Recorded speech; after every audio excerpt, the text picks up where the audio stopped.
আপনারা কেউ কি মনে কষ্ট নেবেন আমি যদি এই যে মাইক ম্যানের সাথে একটু কথা বলি? ওকে তিরস্কার করবেন? করবেন না। ছোট ভাই, তুমি আমার একটা কথা বলি, মনে কিছু করবে না। তুমি আজকে ঈশার নামাজ পড়ো নাই কিন্তু। হাসতেছেন কেন? বলো কোন জায়গায় আসছি ভাই? আপনাকে যে কোনো কথায় হাসেন? কথা বুঝবেন আগে, কত গুরুত্বপূর্ণ কথা বলতেছি। আমার আসলে ওয়াজ করার ইচ্ছাই চলে যাচ্ছে দিন দিন।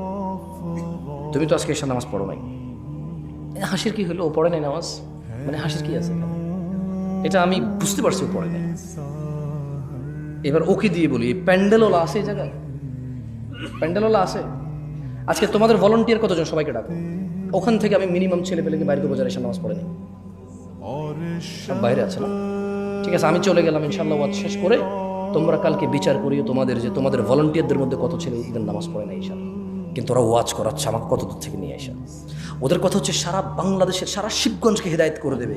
তাহলে কোনো মানুষ খারাপ করবে না, সব খারাপ আমাদের।